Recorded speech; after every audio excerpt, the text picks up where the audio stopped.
Programme में आपको खुशामदीद कहते हैं। मैं असदुल्ला खान हूँ और मेरे साथ आरिफ निज़ामी साहब मौजूद हैं। निज़ामी साहब, चीफ मिनिस्टर्स की दौड़ कई दिन से चल रही है, बड़ा मुकाबला हो रहा है आपस में। केपी तो डिसाइड हो गया, अगरचे वहाँ पर भी अभी तक कुछ चीज़ों में बहस जारी है कि ये कैसे हुआ, किसका हिमायत याफ्ता ये उम्मीदवार हैं, ये किस ग्रुप के हैं, इस तरह की बातें हो रही हैं। लेकिन अभी पंजाब में फ़ैसला नहीं हो सका, अगरचे एक इशारे मिल रहे हैं, एक नाम सामने आ रहा है चकवाल से, लेकिन अभी तक कुछ हतम ही नहीं है। तो ये क्या अच्छा चल रहा है? अभी एक दो रोज़ तक तो मियाँ असलम इकबाल जो थे वो टॉप ऑफ द पॉप से, बल्कि मैंने तो कहा था कि शायद वही पूरा फाल उनका नाम निकला है, लेकिन लगता है कि वो अब डाउन चले गए। उनकी कोई लॉबीज़ जो थी उनके लिए कोशिश कर रही थी और बड़ी ताकतवर लॉबीज़ थी। एक तो लाहौर के हैं और वो गालबन अराई बरदरी से तल्लक रखते हैं। तो अराई बरदरी आपको पता ना बड़ी स्ट्रॉन्ग है पाकिस्तान में और पंजाब में और लाहौर में उससे भी ज़्यादा। तो मैंने सुना कि उनके लिए बड़ी कई ज़राए से कोशिशें हुई हैं और अभी भी जारी हैं। तो हो सकता है कि वो कोशिशें जो बारावर साबित हों, उसमें कुछ एक आध मीडिया ग्रुप भी जो है वो दिलचस्पी ले रहा है कि अगर बन जाए तो हमारा काम आसान हो जाए। अच्छा, मीडिया और कारोबारी ग्रुप। ठीक है, मीडिया और कारोबारी ग्रुप, ठीक है। अच्छा, अब ये बताएं कि ये जो राजा यासिर साहब का नाम आया। जी, मैं यही कहने लगा था कि आज जो टॉप पे नाम जा रहा है ना, वो राजा यासिर साहब का जा रहा है। चकवाल से तल्लुक़ है इनका। जी जी। बाहर से पढ़े हुए हैं, ज़रा थोड़ा सा। कहाँ बाहर से पढ़े हुए यार? ये अमेरिका से कुछ डिग्री उन्होंने ग्रेजुएशन की हुई है। अच्छा, चले वो अपनी जगह पे, लेकिन इनका भी, इनके ऊपर भी वो कोई जो मैं देख रहा था अभी सोशल मीडिया पे चल रहा है, इसका जवाब तो वही दे सकते हैं। इन्होंने वहाँ पे कोई केमिस्ट और ड्रगिस्ट की कोई बिजनेस थी इनकी, तो उस पर कोई शिकायत हुई कि ऐसी ड्रग्स या दवाइयाँ जिनको कहते हैं वो बेची जा रही थी जो कि गैर, जो परमिट नहीं था चाहिए, हाँ, ममनुआ थी या अनऑथराइज थी। तो उस पर इनको फिर फाइन भी हुआ इनको उस पर। लेकिन इनका कहना यह है कि उसमें मेरी थोड़ा सा 15% शेयर है और वो भी रखा हुआ है कि मेरी वालदा या पता नहीं कोई फैमिली सोशल वर्क करती है। तो वो उन्होंने तो उसको जवाब ये दिया। मैंने अच्छी बातें सुनी हैं उनके बारे में कि अच्छे फ़ाल किस्म के सियासतदान हैं। और इमरान खान साहब ने ख़ुद ये कहा था कि मैं ऐसे शख्स को चीफ मिनिस्टर लेके आऊँगा कि आप सब हैरान रह जाएंगे और बिल्कुल एक नया चेहरा होगा। तो वैसे तो इतना नया चेहरा ये नहीं, ये भी इलेक्शन लड़ते आ रहे हैं और कहते हैं कि किसी अहम पोस्ट पे नहीं रहे पहले। अहम पोस्ट पे नहीं रहे। वैसे इनका ख़ानदान जो है वो सियासी है। वो कहते हैं कि मेरे दादा भी पॉलिटिक्स में थे और मेरी फैमिली भी थी। तो असल में जो बात यह है कि ये खान साहब को फ़ैसला कर देना चाहिए, क्योंकि पंजाब में बड़ा एक तो कलीदी है पंजाब में जो चीफ मिनिस्टर होगा वो। देखें शहबाज शरीफ साहब जो हैं, मियाँ नवाज शरीफ के छोटे भाई थे, 10 साल रहे हैं। तो उनकी जो भी फ़लसफ़ा था डेवलपमेंट का या तरक्की का या वोट लेने के लिए जो भी उनके फार्मूलाज थे, उसको शहबाज शरीफ साहब ने इम्प्लीमेंट किया। और कहा जाता है कि जो 2013 के इंतखाबात थे उसमें तो मियाँ साहब जो थे 2008 से 13 तक तो इक़्तिदार में नहीं थे ना, और जो परफॉर्मेंस की वजह से शहबाज शरीफ की और उनकी हिकमत अमली की वजह से 2013 के इलेक्शन जीते, कामयाबी हुआ। अब ये अलग बहस है कि ये आज तक हम फैसला नहीं कर पाए कि वोट कारकर्दगी की बुनियाद पे मिलते हैं, उसने कारकर्दगी पे मिलते हैं। और अगर ऐसा हो तो पीपल्स पार्टी हर दफ़ा, इस दफ़ा तो पहले से भी बेहतर रिजल्ट आया, लेकिन कहते हैं कि कारकर्दगी उनकी कोई इतनी सिंध में काबिल सताइश नहीं थी। और अगर आप कारकर्दगी की बात करें तो ज़रा और दूर चलते हैं, वो खैबर पख्तूनख्वा चले चलते हैं। परवेज़ खटक साहब की कारकर्दगी का जायज़ा लेने के लिए। परवेज़ खटक की कारकर्दगी जो भी हो अंदर से दरूने खाना, सेहरा तो उनको जाता है टेक्निकली स्पीकिंग के वहाँ भारी मैंडेट मिला। वो जो एक जिंक्स था यानी जादू के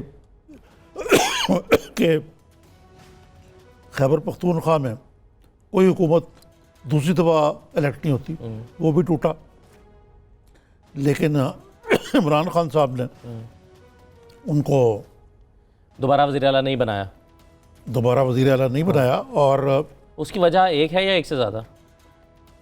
उसकी दो तीन वजूहत हैं। एक वजह तो ये बड़ी सिंपल है कि परवेज़ खटक साहब कोई आइडियल पीटीआई के उसमें फिट नहीं हो रहे थे। कम से कम 6 उनके करीबी अजीज़ जो हैं वो मुख्तलिफ जगहों में फिट थे, असम्बलियों में, कोई सूबाई में, कोई नेशनल। ख़ुद वो इस्लामाबाद में रहते थे, नंबर 2। नंबर 3 ये कि परवेज़ खटक कोई इतने टीम प्लेयर भी नहीं थे। उनका जो मामला है वो ज़रा ये दूसरा ये था कि इमरान खान साहब की ज़रूरत भी है कि नेशनल असम्बली में उनको नंबर्स की गेम चाहिए, और परवेज़ खटक को इसलिए भी वो यहाँ अकोमोडेट करना चाहते थे। लेकिन परवेज़ खटक साहब जो हैं वो, मुझे एक शिकायत है उनसे कि मीडिया को बड़ा रगेदते हैं वो, कि मीडिया में सब बक चल रही है, कुछ नहीं ऐसी बात, ये वो कोई मसला नहीं है, कोई इख्तलाफ नहीं है, कोई झगड़ा नहीं है। अच्छा, और फिर ये कहना है ग्रुप बंदी नहीं है।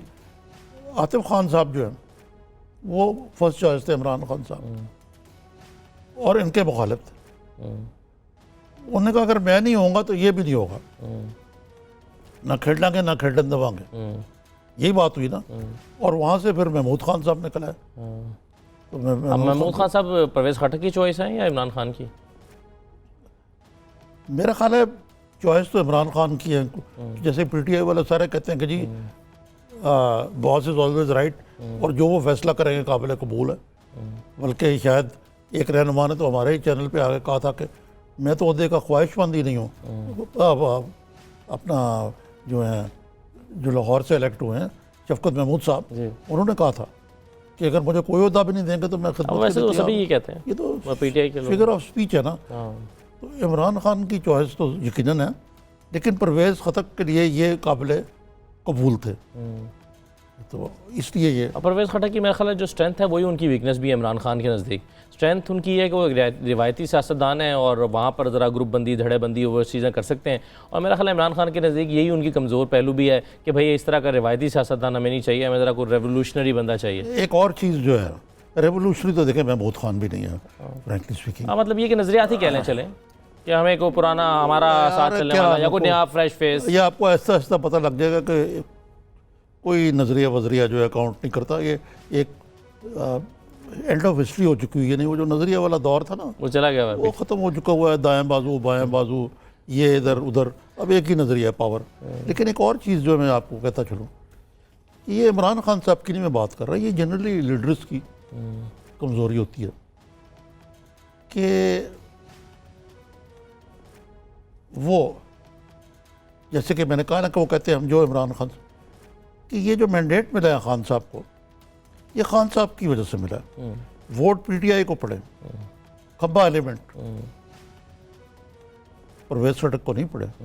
ठीक है, उनके इतने % वोट होंगे, लेकिन जो असल मार्जिन है वो खान साहब, वो कहते हैं बल्ले के निशान को वोट मिला। बल्ले के निशान। एक दफ़ा मेरे सामने खुद लाहौर सेक्रेटेरिएट में उन्होंने फवाद चौधरी को कहा था, उन्होंने कहा कि इसने ज़िमनी इंतखाब नया नया हुआ था, उन्होंने कहा कि 73,000 वोट फवाद चौधरी ने लिया है, इसे पूछे बल्ले के निशान पर लड़ता है, इसको 20,000 वोट नहीं मिलना था। ये फवाद चौधरी के सामने उन्होंने कहा इमरान खान ने, यानी उस वक्त भी वो ये मानते हैं कि वोट बल्ले को पड़ रहा है, किसी शख्सियत को नहीं पड़ रहा। ये वोट जो है ना, ये सबसे पहले तो हम यही बात कर रहे हैं ना परवेज़ खटक साहब की, कि ये खान साहब का है, और ये उन्होंने महमूद खान को नॉमिनेट करके साबित किया कि वोट जो है वो बल्ले का है या इमरान खान का है। तो इमरान खान अपनी स्वाबदीद के मुताबिक या मुशावरत के ज़रिए जो मर्ज़ी फ़ैसला करें।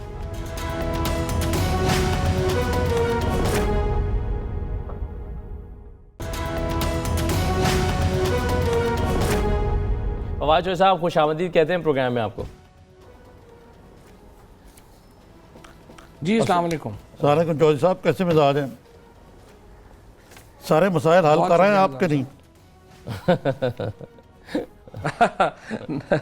मसाइल तो आपको पता है, हर नए दिन के साथ नए मसाइल होते हैं, नए हल होते हैं। तो ये पंजाब का मामला अभी तक क्यों लटका हुआ है? देखिए, जो मामला ये है कि पहले तो बड़ी सीधी सीधी सिंपल बात होती थी कि दो भाई इलेक्ट होंगे, एक भाई प्राइम मिनिस्टर होगा, दूसरा भाई चीफ मिनिस्टर होगा। तो जब भी एक ओल्ड ऑर्डर टूटता है, रिप्लेस होना होता है, तो उसमें आकर के फिर जो नया ऑर्डर बनाते हुए सोचना भी पड़ता है, समझना भी पड़ता है, कंसल्टेटिव प्रोसेस भी लंबा होता है। सो मेरा ये ख्याल है कि we are beginning from totally a new beginning है अब। तो उसके लिए सोच समझ के फैसला करना चाहते हैं चेयरमैन साहब, और वो इंशाल्लाह सोच समझ के ही फैसला करेंगे। तो ये नए ऑर्डर में आप कहाँ फिट होते हैं? आपका नाम भी पंजाब के हवाले से अक्सर आता रहता है। देखिए निज़ामी साहब, बात यह है कि जो भी पॉलिटिक्स करेगा, वो पंजाब की जो चीफ मिनिस्टरशिप है वो इतना बड़ा एक एजाज़ है, इतना बड़ा एक कह लें कि, और उसमें इतना कुछ करने को है फ्रेंकली, कि जिसको भी ऑफ़र होगी वो खुशकिस्मत होगा। और अगर मुझे ऑफ़र होगी तो जाहिर है कि मेरी खुशकिस्मती होगी। लेकिन फ़ैसला तो बहरहाल ये चेयरमैन साहब का है, इमरान खान का फ़ैसला है, जिसको वो मुनासिब समझेंगे उसको वो देंगे। तो हाँ, नहीं बिल्कुल नए नए नाम सामने आ रहे हैं। जी जी, आप कुछ कह रहे थे? हाँ, मैं यही पूछ रहा था कि अब जो लोग दौड़ में शरीक हैं, वो शायद जो जिनके नाम इब्तदा में आए थे, क्या वो अभी भी दौड़ में शरीक हैं, या अब वो या राजा यासर या सिप्तैन का नाम आया, फिर मियां असलम का नाम आया, तो ये नए लोग अब शॉर्टलिस्ट हो गए हैं 2-3 लोग, या पुराने वाले भी अभी दौड़ में शामिल हैं? पुराने वाले मतलब पुराने से मुराद है कि जिनके नाम शुरू में सामने आए थे। 123 लोग शामिल हैं।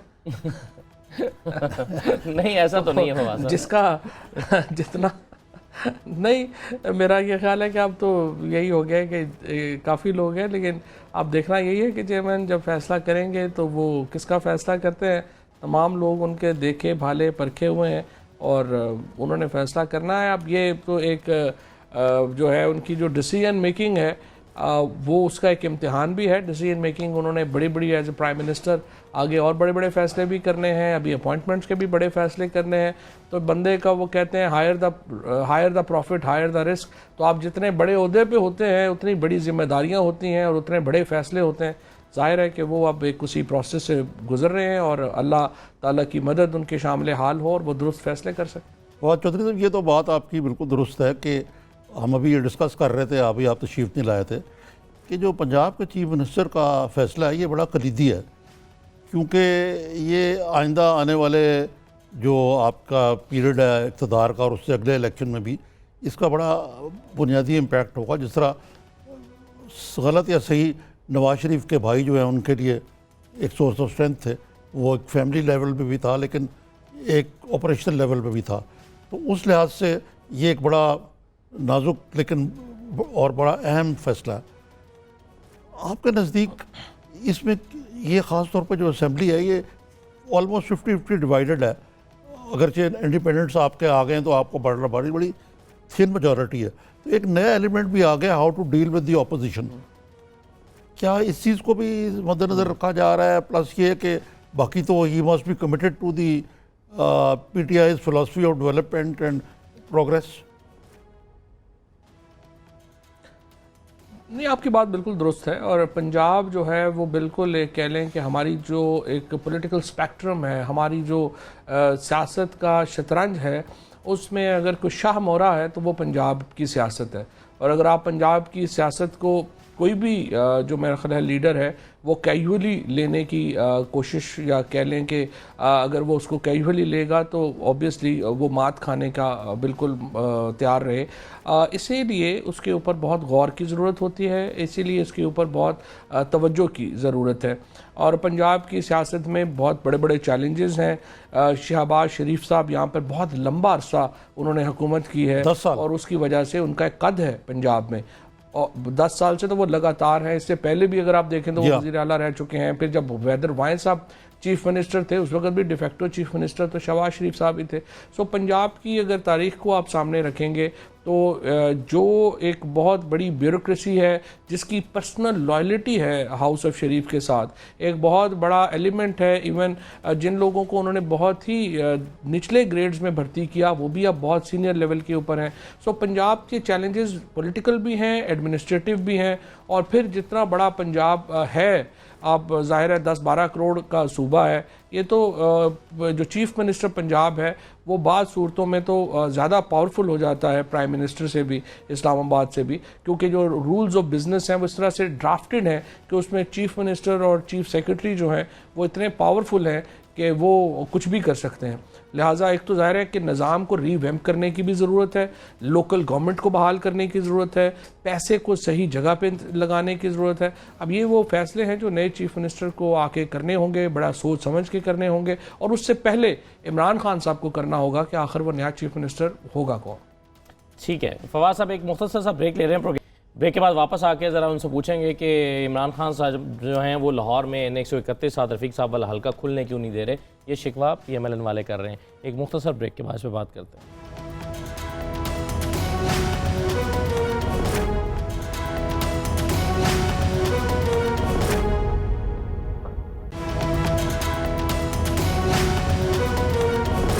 फवाद जो साहब ब्रेक पर जाने से पहले जो कहकर गया था कि साद रफ़ीक साहब का शिकवा ये है कि कानून के मुताबिक किसी भी शख्स का अगर वोट का मार्जिन 5% से कम है तो रिकाउंटिंग होनी चाहिए। वो कहते हैं उस सिलसिले में वायलेशन हुई है, उनकी रिकाउंटिंग नहीं हुई, सिर्फ मुस्तरदशुदा वोटों की रिकाउंटिंग हुई है।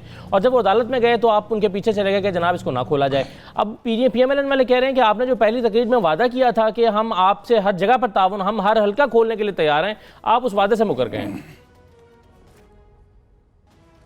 अच्छा, पहली बात तो यह है कि साद रफ़ीक साहब को जब पिछली दफ़ा अपने हल्के के रिकाउंट के लिए कहा गया था तो उन्होंने 4 साल लगाए थे इस बात के ऊपर आते हुए, लेकिन बहरहाल जो पहले हुई बात वो तो छोड़ ही दें। आगे अब इस वक्त तक साद रफ़ीक साहब के हल्के में 3 दफ़ा रिकाउंट हो चुका है। सबसे पहले काउंट हुआ, उसके बाद कंसोलिडेशन हुई, उसके बाद जो है वो दोबारा काउंट हुआ। अब हमें तो कोई तरीका समझ नहीं आ रहा, या तो फिर एक बंदा लगा दें जो इमरान खान साहब की वोटों के ऊपर डबल ठप्पे लगा दे, किसी तरीके से साद रफ़ीक साहब जीत जाएं, और तो कोई तरीका सामने नज़र नहीं आ रहा। अब दूसरा प्रॉब्लम यह है कि आपने फाइनलिटी ऑफ द रिज़ल्ट की तरफ भी जाना है या नहीं जाना। 21 दिन आइन देता है कि जब एक दफ़ा इलेक्शन होंगे तो 21 दिन के अंदर आपने इस अमल को मुकम्मल करना है। अब वो सारा प्रोसेस जो है वो भी अदालती फ़ैसलों की वजह से और इलेक्शन कमीशन के फ़ैसलों की वजह से डिले हो गया। अब साद रफ़ीक साहब समेत 48 हलकों में रिकाउंटिंग्स हुई हैं। इतनी बड़ी एक्सरसाइज पाकिस्तान में इससे पहले कभी नहीं हुई। अब आप अपोजिशन से पूछें, वो कहते हैं धांधली हुई है। पूछें किस हलके में हुई है, उन्हें नहीं पता। किस पोलिंग एजेंट को रोका गया, उनको नहीं पता। कोई एविडेंस है, उनको नहीं पता। सो ये तो एक इलेक्शन में जिंदा रहने के लिए ये बातें हो रही हैं, इसके अलावा इन बातों में कोई हकीकत या वजन नहीं। अच्छा, ये बताइए कि अब कौमी असम्बली में तो आपके वोट पक्के ना वज़ीर आज़म के लिए, क्योंकि अपोजिशन अभी भी बढ़ के लगा रही है कि हम नहीं बनने देंगे। देखिए, इस वक्त अपोजिशन में जो हमारी जो इस वक्त नंबर गेम है, अगर आप आर्टिकल 91 देखेंगे तो उसमें 2 अक्सरियतें हैं। एक अक्सरियत है एब्सोल्यूट मेजॉरिटी यानी हतमी अक्सरियत जो 172 नंबर की है, और फिर अगर आपके पास 172 नंबर नहीं है तो फिर मेजॉरिटी आ जाती है जो इस वक्त तकरीबन 151-52 के ऊपर बनती है।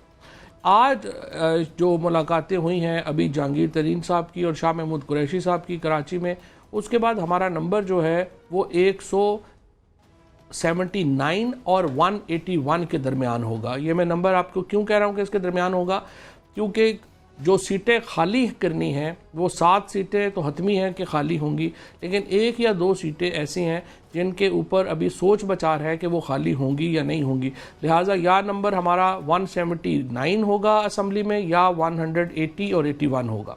सो इसका मतलब यह है कि हम 172 वोटों से काफ़ी आगे हैं इस वक्त कौमी असम्बली में। सो कोई प्रॉब्लम जो है वो हमें नहीं है इस ज़मन। लेकिन फिर भी ये ऐसी मेजोरिटी है जिसमें कोई भी छोटा ग्रुप हो, जो MQM या कोई भी और पार्टी आपको ब्लैकमेल कर सकती है कि जी ये हम जा रहे हैं वरना फिर 172 से नीचे आ जाएंगे आप, वरना हमें ये करें, हमें ये वाली वजारत दें, हमें ये चीज़ें करें। तो इसको टैकल करने के लिए इमरान खान साहब के बारे में शोहरत है कि वो किसी से ब्लैकमेल नहीं होते, लेकिन ऐसी सूरत में फिर कैसे वो चलाएंगे हाउस को जब 172 से नीचे गिरने का कोई भी शख्स धमकी देगा, खतरा पैदा होगा। मैं साथ ही एक सवाल ऐड कर देता हूँ कि अख्तर मेंगल से भी कोई तहरीरी मुआहदा हुआ आपका? अख्तर मेंगल के जो 6 निकात हैं, मैं ये तो नहीं कहूँगा कि मुजीबुर रहमान के 6 निकात हैं, लेकिन उसमें से बाज़ ऐसे हैं जो मेरे ख्याल से किसी भी पाकिस्तान की सियासी हुकूमत के लिए डूएबल नहीं हैं। तो अगर फ़र्ज़ करें आपने मुआहदा तो कर लिया, लेकिन आप वो पूरे ना कर सके, जो मेरा यकीन है कि आप नहीं कर पाएंगे उस तरह, तो यही मेरा असद साहब वाला सवाल जो है, ये दोबारा यही कहेंगे कि how will you run the house. नहीं, मेरा ख्याल आपका इशारा मिसिंग पर्सनस की तरफ है। मिसिंग पर्सनस के ऊपर तहरीक इंसाफ की और इमरान खान साहब की एक बड़ी वाज़ेह पॉलिसी है, और इसके ऊपर अगर आप ये कहें कि फ़ौज की पॉलिसी मुख्तलिफ है तो उनकी भी पॉलिसी मुख्तलिफ नहीं है।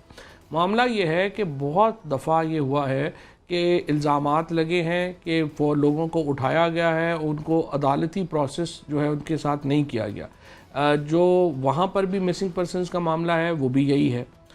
लेकिन ये जो कानून आया था जब हमने मिलिट्री कोर्ट्स बनाई थी, तो ये मामला तय किया गया था कि उन मिसिंग पर्सनस को फ़ौजी ट्राइब्यूनल जो हैं वो कम से कम उनको वो देख लेंगे। अब वो बलूचिस्तान को तो उसमें जो है वो तमाम जो पाकिस्तान में बाकी जगहों के ऊपर जहाँ पे ये मामला आया, बलूचिस्तान में वो मामला नहीं आया।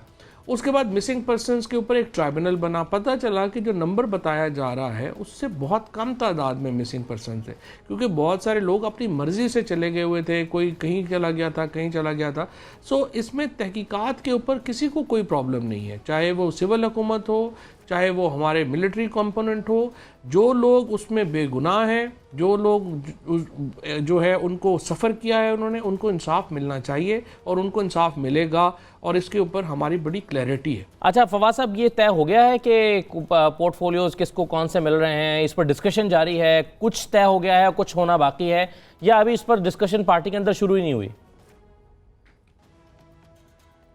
ये जो आपका सवाल है इसको कहते हैं $1 मिलियन क्वेश्चन और तमाम लोग जो है वो इसी के ही इंतज़ार में हैं कि पता चल जाए कि किसका जो है वो क्या होना है और किधर जाना है। लेकिन इतना आसान नहीं होगा। सबसे पहले जो हमारी एक टारगेट है वो ये है कि इमरान खान साहब का ओथ जो है वो हो जाए। जब वज़ीर-ए-आज़म का हलफ हो जाएगा तो उसके बाद इंशाल्लाह ये बाकी चीज़ें जो हैं वो। हाँ जी, यकीनन सबसे पहले प्रायोरिटी तो ये नंबर पूरे करने पर उनका ओथ होना। अच्छा फवाद साहब, एक और चीज़ की तरफ ले चलता हूँ मैं। कल बड़ा ज़बरदस्त से एहतजाज हुआ वहाँ इलेक्शन कमीशन के बाहर, लेकिन जो टॉप लीडरशिप है PPP की और PMLN की, जो टॉप 3 लीडरशिप है, वो दोनों नहीं आए। शहबाज शरीफ साहब ने तो जवाब ये पेश किया कि उनकी फ़्लाइट नहीं चल सकी। अब उनको भी PIA पे सफ़र करना पड़ता है मुझे लगता है, वैसे तो प्राइवेट प्लेन पे ही होते थे हमेशा, और लेकिन बिलावल और उनके वालिद साहब भी नहीं थे। तो ये आपको ये जो कोई दानिस्ता किस्म की रिजर्वेशन है इस इत्तेहाद में, या कोई बुनियादी इख्तलाफात नज़र आते हैं आपको? जी, पहली बात तो यह है कि जो कल इज्तिमा हुआ, प्रोटेस्ट हुआ, उसको देख के तो मुझे लगा कि किसी फ्लॉप फिल्म का इंटरवल चल रहा है, इतने लोग वहाँ पर जमा थे। तो जहाँ तक ये लोग नहीं आए, शहबाज शरीफ साहब नहीं आए, बिलावल साहब नहीं आए, जरदारी साहब नहीं आए, ये जो सारा कुछ हो रहा है ये फजलुर रहमान साहब के दबाव में हो रहा है। और फजलुर रहमान साहब सिर्फ अपने एक पाव गोश्त के लिए पूरी भैंस ज़िबा करना चाहते हैं। शहबाज शरीफ साहब ने और बिलावल भुट्टो साहब ने इससे पहले भी ये उनके बयानात थे कि हम तो पार्लियामान में जाएंगे, हलफ लेंगे और एक आइनी तरीका जो है उसको अडॉप्ट किया जाएगा। ये तो अब भी उनका स्टैंड है कि इमरान खान साहब ने अपने पहले खिताब में उन्होंने कहा ना, अब भी स्टैंड है कि जब 5 साल पूरे करने देंगे। पहले खिताब में वाज़ेह किया, बिल्कुल उन्होंने कहा कि हम तहकीकात के लिए भी तैयार हैं, हमें बताइए। सो अब जो तीनों बड़ी पार्टीज़ हैं उनमें आपस में बहुत इख्तलाफात हैं, लेकिन उनमें एक बहुत बड़ा इत्तेफाक भी है, और वो इत्तेफाक ये है कि आइन जो है वो सुप्रीम है, जो पार्लियामान है और जो सिस्टम है उसको हर सूरत चलते रहना चाहिए। सो ये तीनों पार्टीज़ के अंदर एक बहुत बड़ा कंसेंसस भी इस वक्त हमें नज़र आता है। सो मुझे लगता है कि वो पार्टी जैसे फजलुर रहमान साहब हैं या ANP हैं जो सिस्टम से बाहर हो गई हैं, राउट हो गई हैं, वो तो बहुत कीन है एहतजाज में और उनको अवाम उनका साथ नहीं दे रहे हैं, और अवाम के अलावा जो बड़ी पार्टीज़ हैं वो भी उनके साथ खड़ी होने को तैयार हैं। लेकिन फवाद साहब कुछ जो JUI ने ख़ास तौर पर जिस तरह से रोड्स ब्लॉक की और रास्ते बंद कर दिए, उन्होंने एक इंदिया दिया है कि अगर बाकी पार्टीज़ अपनी हिकमत अमली नहीं भी बनाती इस तरह की तो हम ऐसी एजुटेशन करने के लिए तैयार हैं, हम कर सकते हैं, हमारे पास ये वाली स्ट्रेंथ है, और उनके पास ये स्ट्रेंथ है भी, आप जानते हैं। तो उसको टैकल करने के लिए कैसे हिकमत अमली बनाएंगे अगर रोड्स बंद होना शुरू हो जाएँ या लॉकडाउन होने शुरू हो जाएँ? तो JUI का ये वाला मूड ज़रूर लगता है। इतनी स्ट्रेंथ है उनकी? JUI की तो है सर, वो उनके ख़ास मदारिस और वो सारा जो सेटअप है उसकी वजह से शायद। जी देखिए, टोटल 12 लाख वोट उन्होंने लिया है पूरे पाकिस्तान से, और इस वोट के साथ अगर वो कहें कि वो बाकी तमाम पार्टीज़ को डिक्टेट करेंगी जिन पार्टीज़ ने 3.5-4 करोड़ वोट लिया है, तो ये तो एक बड़ी कह लें कि अनफॉर्चुनेट बात भी है और गैर इखलाकी बात भी है, गैर आइनी बात भी है, गैर कानूनी बात भी है, और उनसे फिर ज़ाहिर निपटा जाएगा जिस तरह से निपटने का हक़ है इंशाल्लाह। सही है। चलें फवाद शरीफ साहब, बहुत शुक्रिया प्रोग्राम में शिरकत करने के लिए। आप आराम से जाके डिनर खाएं। सही है। चलें सर, एक मुख्तसर ले लेते हैं, प्रोग्राम में ब्रेक के बाद वापस आते हैं।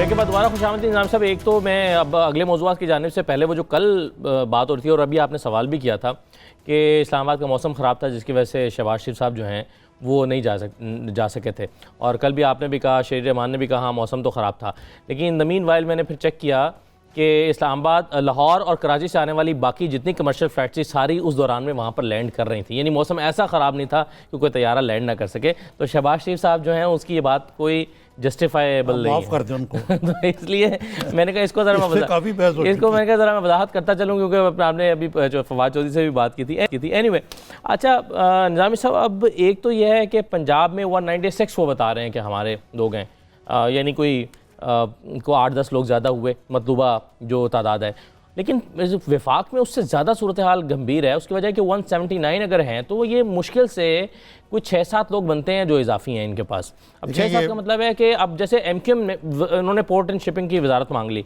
अब MQM के पास जब बाबर गौरी के ज़माने में थी तो बड़ा मसला था कि जी यहाँ पर बहुत कहानियाँ थी कि यहाँ बड़ी करप्शन हुई है बाबर गौरी, और उन पर चार्जेस होती तो बाबर गौरी सब कराची में बैठे होते, कहाँ है वो? हाँ, इसीलिए, और अगर कहाँ बैठे हो? बिल्कुल।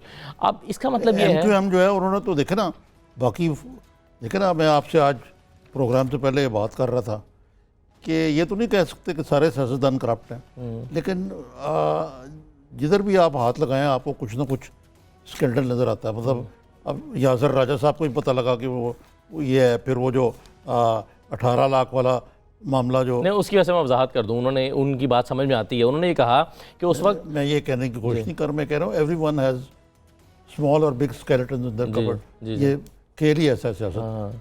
तो इसमें तो फिर ऐसे होता है ऐसे कामों में। सही है। अच्छा, लेकिन वो जो है ना महमूद खान साहब, नहीं कर रहा, जी सही है, मैं लेकिन चूंकि कल भी हमने इस पर बात की थी इसलिए मैं उसकी वजाहत करना समझता हूँ। उन्होंने आज ये वजाहत की है महमूद खान साहब ने, वो ये कहते हैं कि उस वक्त स्पोर्ट्स मिनिस्ट्री का अकाउंट नहीं था तो मेरे अकाउंट के थ्रू वो ट्रांजेक्शन हुई थी, जो हमने कागज आपने पढ़ा वो मैंने भी पढ़ा। हाँ, तो वो ये है उनकी वजाहत। जवाब भी कोई ना कोई होता है, इसमें तो कोई शक नहीं है। देखे ना, मियाँ नवाज शरीफ को भी कतरी खत मिल गया था, अगर वो आपको उनके जो हामी मुईद है वो तो यही कहते हैं ना। सही है। लेकिन असल मसला जो आपने जो एक करीदी सवाल आपने किया ना जी, उसकी तरफ हमें डिस्कशन करनी चाहिए। वो ये कि ये हाउस चलाएंगे कैसे आप जी, पूरे नंबर्स के साथ ना। MQM जो है वो तो ब्लैकमेलिंग के अलावा और उनको कुछ आता ही नहीं सियासी तौर पे जी। फिर इन्होंने ज़रा उसको फवाद साहब ने थोड़ा सा उसको थोड़ा सा कम करके बताया, लेकिन ये बात तो है ना कि ये जो बलोचिस BNP वाले मुतालबात हैं ये बड़े ट्रिकी हैं। मिंगल BNP मिंगल, इन पर ये मिसिंग पर्सन और ये चीज़ें जो हैं ईजियर सेड देन डन, मतलब है इधर भी प्रॉब्लम हो सकता है। और आप नाम ने पकड़ा लीग है, पकड़ा लीग शायद इतना ना प्रॉब्लम क्रिएट करे। फिर इन्होंने जो परवेज़ राई को स्पीकर दे दिया, फिर ये काफ़ी होगा, वो भी कुछ कहेंगे कि यार हमें वजारतें वगैरह भी बांटो। तो एक तो मुझे लगता है कि ये कैबिनेट इतनी मुख्तसर नहीं होगी जितनी सबको एडजस्ट करना पड़ेगा, सबको एडजस्ट करना पड़ेगा। और दूसरे ये है कि इमरान खान साहब को बहुत बड़े चैलेंजेस हैं। एक तो अपने जो कोएलिशन पार्टनर्स हैं उनको राज़ी रखना, उनको साथ लेके चलना, और फिर अपोजिशन को भी रीच आउट करना कि भाई ये एजेंडा जो है इस पर कम्युनिटी लेवल पे या मुख्तलिफ लेवल पे, जिस तरह के ये वैसे कोई ऐसी चीज़ नहीं है कोई अनोनी। इमरान खान साहब जो है पहले भी कंसेंसस पॉलिटिक्स करते रहे, उनके इमेज के बरखिलाफ, उनकी मर्जी के खिलाफ तो नहीं हो सकता ना कि PTI और PMLN मुख्तलिफ कमेटीज़ के अंदर काफ़ी काम हो, मसलन इलेक्शन रिफॉर्म है और मसाइल पे ये एक दूसरे से तावन करते रहे, और मेरे ख्याल से अब भी ये जारी रहेगा। एक इसको भी आगे बढ़ाना पड़ेगा। तो ये नहीं है, कोई फूलों की सेज नहीं है, बस ये कह सकता हूँ मैं। अब कहने की बात यह है, एक मिसाल सिर्फ समझाने के लिए, समझने के लिए, वो ये कि अगर फ़र्ज़ करें, मैं ये नहीं कह रहा कि MQM करप्शन करेगी या इस वजारत में, लेकिन मिसाल के तौर पर अगर इमरान खान को ये खबर मिलती है कि जी इस वजारत में करप्शन हो रही है, तो MQM कह नहीं सकते कि हम आपसे ये वजारत वापस ले रहे हैं, क्योंकि उनका फिर नंबर अक्सरियत वो खोने का डर होगा। यानी थोड़ा सा कॉम्प्रोमाइज़ करना पड़ेगा इस नंबर के साथ। आपको कहा है कि पॉलिटिक्स जो है वैसे ही कॉम्प्रोमाइज़ का नाम है, सारी दुनिया में, यहाँ नहीं। लेकिन इस किस्म की सूरत हाल में बहुत ज़्यादा कॉम्प्रोमाइज़ करने पड़ेंगे। वो जो नया पाकिस्तान है जी, वो बड़े मुश्किल से इसमें से निकलता है बाहर। एक तो मामला शिकवा ये चल रहा है साद रफ़ीक की जानिब से, मैंने इनसे भी बात भी की, वो कहते हैं कि जी मेरी रिकाउंटिंग आपने सिर्फ मुस्तरद शुदा वोटों की है और आपने मेरी पूरी जो है वो पूरे वोटों की काउंटिंग नहीं की, इसलिए आपको साद रफ़ीक का केस थोड़ा सा मुख्तलिफ नहीं लगता? हम उन पर खासी तनकीद भी करते हैं, लेकिन इस मामले में आपको नहीं लगता वो ठीक कह रहे हैं वैसे साद रफ़ीक? देखिए, ये इतना बड़ा, दो बातें इसमें जो, अब मैं मोरालिटी की थोड़ी सी बात करने लगा। कहने को तो सियासत और मोरालिटी का कोई तल्लुक नहीं होता। इमरान खान साहब ने बड़ी अच्छी बात कही और सब लोगों ने उनको वाह वाह की। उन्होंने कहा इन्होंने 4 हल्के खोलने में 2 साल लगा दिए। 2 साल ही लगाए थे ना, लेकिन हम गैर मशरूत तौर पे ऑफर करते हैं जो मर्जी। अब he is prime minister designate या रिप्रेजेंटेटिव, यानी कि मुतवक्को प्राइम मिनिस्टर। उसके बाद उनको इसको चैलेंज नहीं करना चाहिए था सुप्रीम कोर्ट में। इनका जो मॉरल हाई ग्राउंड है ना, वो थोड़ा सा नीचे गया। और माजरत के साथ ये कहना कि जी इमरान खान ने जो कौम से इनफॉर्मल ख़ताब में अपनी विक्ट्री स्पीच में जो ये वादा किया था, वो एक सियासी तकरीर थी। ये भी कोई इसका मतलब है कि सियासतदान जो मर्जी कहे वो सियासी तकरीर है? किसी ने कहा तो नहीं है, ये कहा क्या ना। अच्छा, PTI के लोगों की तरफ से? अच्छा, अब मामला ये है निज़ामी साहब के मकसद ये है कि आफ्टर ऑल फिर तो नवाज शरीफ भी स्टैंड ले सकता है कि यार मैंने जो फलानी बात जो है मैंने तो फलां जगह पे की थी, फलां जगह पे की थी, मैंने अदालत में तो नहीं की। So I mean, but of course देखिए अदालत का भी टू बी फेयर, मैं इसीलिए कहा खान साहब को जाना नहीं चाहिए था। हाँ, और शफकत महमूद साहब ये कहते हैं कि हमने इसलिए चैलेंज किया इसको। नहीं, मैं पहले कर लूँ आपसे, फिर आप बताएं कि भाई जो आपने बात की ना, एक लीगैलिटी होती है, एक उसकी पॉलिटिकल माहियत होती है, एक मोरालिटी होती है। मोरालिटी और पॉलिटिक्स, गुड पॉलिटिक्स का तकाजा यही था कि भाई आप श्योर हैं कि ख्वाजा साद रफ़ीक हैज़ नो केस, आप इसको खोल देते। उसमें सिर्फ बात ये थी कि अगर बादल खुदा ना खास्ता साद रफ़ीक ठीक साबित होता, तो इमरान खान साहब का जो एक इनविंसिबिलिटी का इमेज था ना कि वो कौमी लीडर है, वो थोड़ा सा शायद शटर हो जाता। वैसे तो कोई वो ये सीट वैसे ही छोड़ रहे हैं। अब सॉरी, मैंने आपको नहीं बात नहीं सही है, नहीं वो मैं सिर्फ ये ऐड करना चाहता था। शफकत महमूद साहब ने ये कहा है कि हमने इसको इसलिए चैलेंज किया है कि वो उन्होंने गलत रूट लिया है, उनको इस शिकायत को लेकर इलेक्शन ट्रिब्यूनल में जाना चाहिए था और वो गलत रास्ते पर गए, तो ये गलत प्रेसिडेंट सेट हो जाता। इसलिए हम इसको चैलेंज किया कि जनाब आप सही रूट पर जाएँ, इलेक्शन ट्रिब्यूनल के पास जाएँ। लेकिन वो इसलिए इलेक्शन ट्रिब्यूनल में नहीं जाना चाहते साद रफ़ीक साहब, क्योंकि उसमें टाइम ज़्यादा लगता है। मैं यही गलत करने लगा था कि अब तो शायद थोड़ा जल्दी फैसले हो जाते हैं, पहले ये ट्रिब्यूनल्स वगैरह बनते हैं। साद रफ़ीक साहब ने अपनी टर्म पूरी ऐसे ही गुजारी है। तो अब शायद अब ये एक और आपने बड़ा अच्छा सवाल किया कि वो बाकियों को तो कहते हैं मैं लोहे के चने चबा दूँगा, लेकिन भाई साहब आपका तो आपने स्टे ऑर्डर पे मेमोरी की है, यही पोजीशन है ना। जी 5 साल तक बिल्कुल। हाँ, लेकिन देखे ना फिर वही बात जाती है, साद रफीक है। और इमरान खान जो है वो एक हाई मॉरल नहीं एक चेंज, एक तब्दीली के पैगंबर हैं, तो उनमें और उनमें बड़ा फ़र्क होना चाहिए। ठीक, अच्छा अब मुझे एक और चीज़ की तरफ चलते हैं। निज़ामी साहब ये बताइए कि जिस पर पूरी कौम बड़ा कंसर्न्ड है कि क्या हम IMF के पास जा रहे हैं और हमारी मुआशी हालत जो है वो हमें क्या सपोर्ट करती है कि हम ना जाएं तो चल सकते हैं? कितने मिनट रह गए हैं आपके पास? कितने मिनट रह गए हैं जी, बता दें। 4-5 मिनट है। अच्छा, मैं आपको अर्ज करता हूँ। देखिए वैसे तो टेक्निकली स्पीकिंग अगर हम हमारे कारोबार वो जो पैदावारी रिश्ते जो हैं वही रहे जो हैं इस वक्त जो सिस्टम है, तो IMF में जाए बगैर कुछ चारा कार नहीं है। अच्छा, लेकिन अगर इमरान खान साहब वाकई जिन गरीबों का और बेवाओं का और उन्होंने अपने पहली तकरीर में कहा कि गरीब के पाकिस्तान के लिए, फिर वो उनको कुछ इनकलाबी इकदाम करने पड़ेंगे। मसलन एचिसन कॉलेज सारा माल कितने 100 एकड़ है, इसको प्राइवेटाइज, इसको बेच दें, इसको प्राइवेटाइज कर दें, कॉलोनी बना दें, वहाँ कुछ कर दें, उसके पैसे करें, गवर्नर हाउस बेच दें। ये GOR में जितने बड़े बड़े घर में अफसर करते हैं उसके साथ ये करें, और इस तरह के प्राइवेटाइजेशन, इस किस्म के और इकदाम कुछ ओवरसीज़ पाकिस्तानीज़ को, फिर तो आप कर सकते हैं। लेकिन अगर आप रवायती इकनॉमिक्स कर रहे हैं जिसके तहत जी हमारे पैदावारी रिश्ते वही रहना है, फिर तो IMF के चाराकार के बगैर कोई के अलावा कोई चाराकार नहीं। अब देखें ना, ये बात ही है कि देखा जाए तो ये जो मैंने आपसे 2-3 बातें की हैं, ठीक है, अच्छी एजुकेशनल इंस्टीट्यूशन होनी चाहिए, लेकिन एक मुतवल तबके के लिए आपने जो चीज़ें बनाई हुई हैं, फिर आप खुद कह रहे हैं कि गवर्नर हाउस जो है मैंने बंद करने, उनको बंद करके बेचें। कितना माहाना खसारा हो रहा है निज़ाम साहब इस वक्त मुल्क को? देखें ये माहाना कारोबारी खसारा जो है वो माहाना $2 अरब करंट अकाउंट खसारा हो रहा है। करंट अकाउंट का मतलब पता क्या है कि आपकी जो एक्सपोर्ट्स और इम्पोर्ट्स हैं उसके दरमियान जो फ़र्क है वो ये है महीने का। तो ये आप बताइए कि कब तक चल सकता है? $2 अरब $2 अरब जो आपके पास 2 महीने से भी कम रिजर्व्स हैं, ये कहाँ से आप पैसे लेके आएंगे? पाकिस्तान जिस किस्म का एग्जिस्टेंशियल, यानी क्या कहते हैं उसको उर्दू में, यानी जिस किस्म के एक अपनी बका की जंग है, यानी कि हमने ये देखी नहीं चीज़, ये कि जो पाकिस्तान की इकॉनमी का हाल अल्लाह माशाल्लाह इसाक डार साहब ने और उनके बॉसेस ने किया, वो उसकी असल शक्ल तो यही है।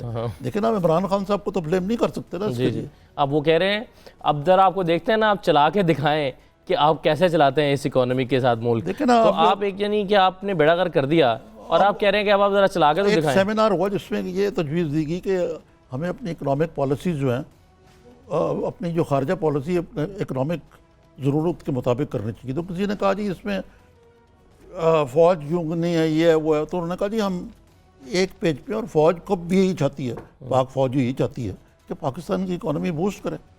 सिर्फ उनसे हर एक चीज़ के ऊपर उनको ऑन बोर्ड लेना ज़रूरी है। आखिर अमेरिका में भी फ़ौज जो है ऑन बोर्ड ली जाती है ना, मसलन ये जो खरीदी फैसलों में। तो ये एक इमरान खान साहब अकेले नहीं कर पाएंगे, उनको पूरी एक कंसेंसस बनाना पड़ेगा अपोजिशन के साथ, अपने अस्करी अदारों लीडरशिप के साथ, और सबसे बड़ी जो मैंने कहा कि कोई रेडिकल चीज़ करनी पड़ेगी। ये ऐसे काम नहीं चलेगा। बहुत शुक्रिया निज़ामी साहब प्रोग्राम में शिरकत करने के लिए। ये नाज़रीन आज का प्रोग्राम था, इस पर हमें अपना फ़ीडबैक दीजिएगा। इजाज़त दीजिए, अल्लाह हाफ़िज़।